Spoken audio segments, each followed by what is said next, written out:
Welcome back to Alternative Authority Content, and in this video we are going to discuss creating information products as your authority content.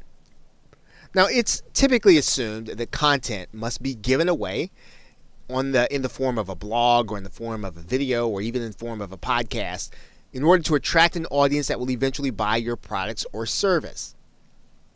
And of course, that is not always going to be the case with every marketer and or entrepreneur. There are other ways for you to use authority content in order to draw people into a marketing funnel that will eventually buy your products or service. Now, some marketers choose to sell their expertise in the form of information products. Now, when we talk about an information product, we're basically talking about you getting a series of audios or videos or even a PDF or a book or a binder or something that will allow you to learn something new that you didn't know before or something that you want to sharpen your skill on.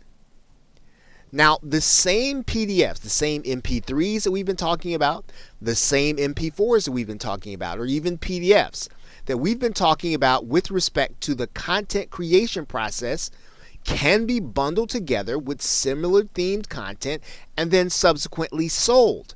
And this is what an information product is. It's basically all of the same content that we've been talking about creating, except we're going to bundle it together. We're going to make sure it's relevant according to a theme, and then we're going to sell it to the people who are actually looking for the information.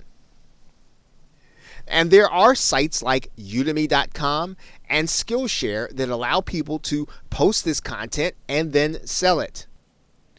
Udemy is a place where anyone can actually take a course on anything that there is an instructor that has posted a course on here. And of course, not only can you learn, you can actually teach. So anything that you have a skill in or you like to teach, particularly in your area of expertise, you can literally place that information in the form of a course and have it available to people on Udemy in order to buy, and you can actually be paid in order to sell it.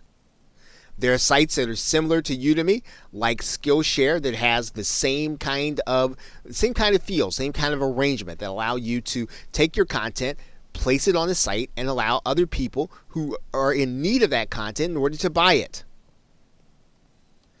Now, what's most important about this process is that you are establishing that a person is willing to pay for content and that they're interested in your subject matter. So that means that if you can put together content that people are going to be interested in and you've determined and you've established that they are willing to pay, well, then you will then know that this is not going to be someone who's just interested in kicking the tires or just wasting your time as a prospect. They're actually willing to spend real money in order to either accomplish a goal or solve a problem, and they're likely going to be willing to at least evaluate whether or not your product or service is going to fit their needs.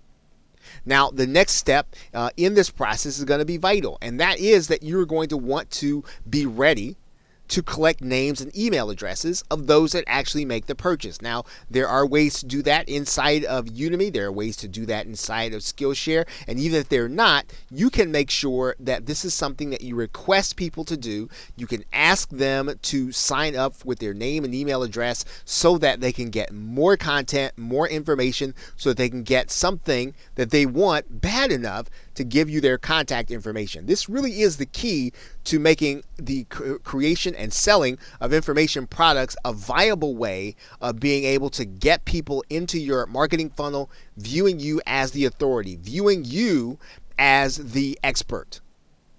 Okay, so with that, thanks, and I will see you in another video.